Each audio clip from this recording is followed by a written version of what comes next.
Hi guys, good morning, welcome back to my channel. আপনারা সবাই কেমন আছেন? আশা করি ভালো আছেন। সকালবেলায় উঠে মেয়েকে ব্রেকফাস্ট দিয়ে দিয়েছি। আজকের উঠেছে অনেকটা লেট, তো বললো মামা পার্কে যাব। আমি বললাম ঠিক আছে, এমনিতে তো অনেকটা লেট হয়ে গেছে, তাহলে ব্রেকফাস্টটা করেই যা।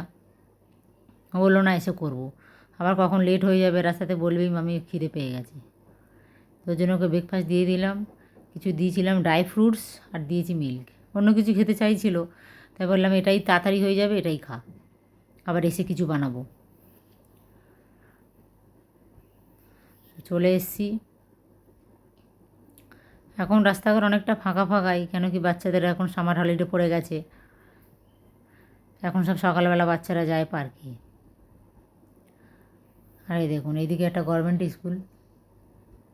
এই স্কুলটা মানে ছুটি পড়েনি, আর এক সপ্তাহ মতো হবে স্কুল, তারপরে ছুটি পড়ে যাবে। বেশিরভাগ এখানে প্রাইভেট স্কুলগুলো ছুটি দিয়ে দিয়েছে।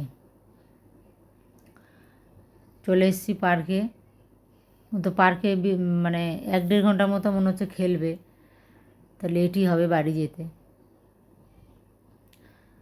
সকালবেলার দিকটাতে প্রচুর ভিড় হয়। এখন বাজে ওই 8টা, সাড়ে 8টার মতো বাজে।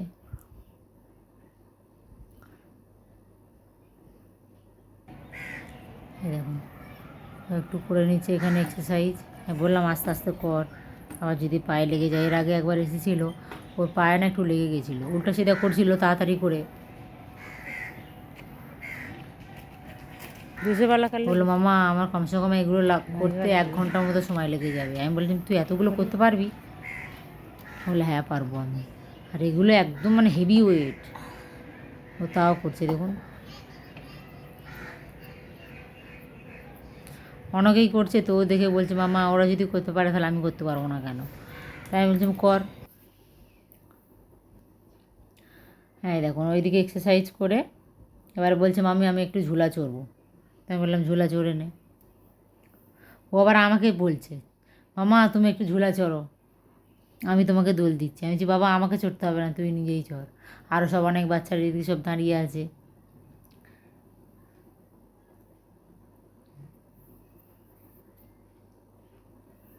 সত্যি সকালে আসতে পার্কে খুবই ভালো লাগে। আর এই দেখুন, এদিকে পুরো সবুজ ঘাস, ঘাসের উপরে প্রত্যেকটা বাচ্চা এখানে খেলা করে, মায়েরা বসে থাকে, কত সুন্দর লাগে। আর এখানে গাছ প্রচুর, তো আর পাখিও প্রচুর, কিচির কিচির কিচির কিচির।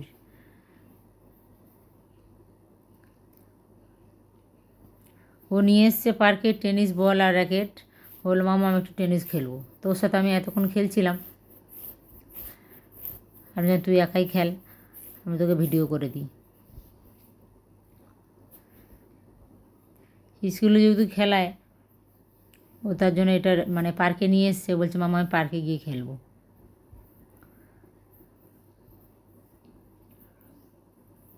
আর প্রচুর রোদ, এই দেখুন পার্কটা পুরো ফাঁকা, কেউ নেই। মানে কেউ নেই বলাটা ভুল, অনেক লোকেরা আছে ওইদিকে এক্সারসাইজ করছে বা ওয়ার্কআউট করছে, কিন্তু অনেক বাচ্চারা নেই। অনেক সকালবেলা এসেছিলো, সব অনেকে চলে গেছে হয়তো। বিকেলবেলা প্রচুর ভিড় হয় পার্কে। এই দেখুন পার্কের থেকে চলে এসেছি ডাইরেক্ট স্কুলে। ওর একটা স্কুলে না বই ফেলে গেছিলো, যখন মানে ছুটি দিয়ে দিয়েছিলো ও কান্না করছিলো মামা আমার স্টোরি বুক স্কুলে আছে, আমি পড়বো। তাই বললাম ভুলে গেছিস, নিয়ে আসিস নি কেন? তো আমি কালকে জানি রিসেপশানে ফোন করেছিলাম, তো ম্যাম বললো ঠিক আছে স্কুলে এসে ওটা বইটা কালেক্ট করতে হবে। এই দেখুন পুরো স্কুল ফাঁকা, কোনো বাচ্চা নেই। আর এখন তো স্কুলে মানে যারা সাবান ক্যাম্প করবে তারা এসছে। তো বইটা নিয়ে নিয়েছে, এখন খুব হ্যাপি। বলছে আমি বইটা মানে বাড়িতেই পড়া শুরু করবো। বাড়িতে গিয়ে রাস্তা থেকেই পড়তে পড়তে যাচ্ছে। আমি যে হোঁটে পড়ে যাবি, বাড়িতে গিয়ে পড়বি। যা রোদ, এই দেখুন প্রচুর রোদ। এখন 11টা মতো বাজে। মানে দিল্লিতে মানে এই সময়টাতে প্রচুর গরম পড়ে, প্রচুর। বাড়িতে চলে এসেছি, আর কিছু ফল বের করে রেখে গিয়েছিলাম। এই দেখুন দেখছি মানে টাইট, আমগুলো এখনও মানে পুরোপুরি পাকেনি, একটু টকটক লাগলেও আবার খাবে না। আর এদিকে নিয়ে নিয়েছি কিছু কিবি আর অ্যাপেল, আর কালকের একটু তরমুজ কেটে রেখেছিলাম। ভাবলাম ঠিক আছে একটা তরমুজ আছে, যেগুলো খাবি। আর ওর ফলের মধ্যে না তরমুজটা খেতে খুব ভালোবাসে। তাই ভাবলাম তরমুজটাই কেটে দেবো তোকে। এই দেখুন, দেখতে পাচ্ছেন এটা আমার হাতে কি মাছ। প্রত্যেক দিন না সকালবেলা করে উঠে দেখছি 2-3টে করে মাছ মারা যাচ্ছে। আর এই মাছগুলো না প্রচুর দামি, মানে জোড়া 1000 টাকা 1200 টাকা এরকম জোড়া নেয়। আর এখন গরম পড়ে গেছে তো এই মাছগুলো মনে হচ্ছে ওই জন্য থাকছে না। প্রত্যেক দিন 2-3টে করে মাছ মারা যাচ্ছে, দেখেও কত কষ্ট লাগে। পোষা মাছ, এই দেখুন। তো যাই হোক, মেয়ে বলছে খিদে পেয়ে গেছে, তাই মেয়ের জন্য একটু বানাবো চাউমিন। তা বলছিল মামা পাস্তা করে দাও। আমি বলছি না, পাস্তা করবো না, পাস্তা সেদিনকারে করেছি, আজকের জন্য ওকে চাউমিন করে দিলাম। এখানে নিয়ে নিয়েছি 3টে ডিম,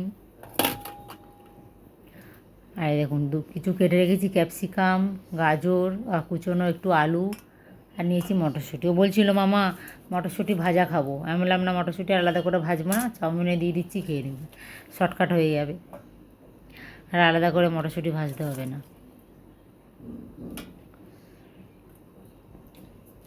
এই দেখুন, এদিকে আছে একটু মটরশুঁটি, মানে মটরশুঁটি যখন মানে দাম একটু কম থাকে না, অনেকগুলো কিনে এরকম না ফন্নিতে বেঁধে ডিপ ফ্রিজে রেখে দিই, বেশ অনেক দিন থাকে জানেন। এই দেখুন সাদা হয়ে গেছে, ভিতরে হালকা হালকা বরফ জমে গেছে, কিন্তু থাকে অনেক দিন, ডিপ ফ্রিজে রেখে দিই। তো যখন মানে যেটা করি রেসিপি, অল্প অল্প বের করে নিয়ে করি। কখন আমার মেয়ে আবার স্কুলেও নিয়ে যায়। আর এই দেখুন চাউমিনটা বেশ হয়েই এসেছে। ও এখনই আমাকে ডাক দিচ্ছে, মামা আমার খুব জোরে খিদে পেয়ে গেছে। আমি বলছি দাঁড়া, চাউমিন হয়ে গেছে, নিয়ে আসছি। কত সুন্দর লাগছে না চাউমিনের কালারটা। যাই হোক বন্ধুরা, আমার তো এখানে চাউমিন হয়ে গেছে, এবার ওকে খেতে দিয়ে দেবো। ভিডিওটা তাহলে এখানেই শেষ করছি। ভিডিওটা কেমন লাগলো প্লিজ কমেন্টে জানাবেন, ভালো লাগলে একটা লাইক করে দেবেন। দেখা হচ্ছে নেক্সট একটা ব্লগে। ততক্ষণ আপনারা সুস্থ থাকুন, ভালো থাকুন। চাউমিন ভালো হয়েছে? ওকে দিয়েছি, আমি যে বলছি রে কেমন হয়েছে, বলছি খুব ভালো হয়েছে। ঠিক আছে বন্ধুরা, বাই বাই, দেখা হচ্ছে নেক্সট একটা ব্লগে।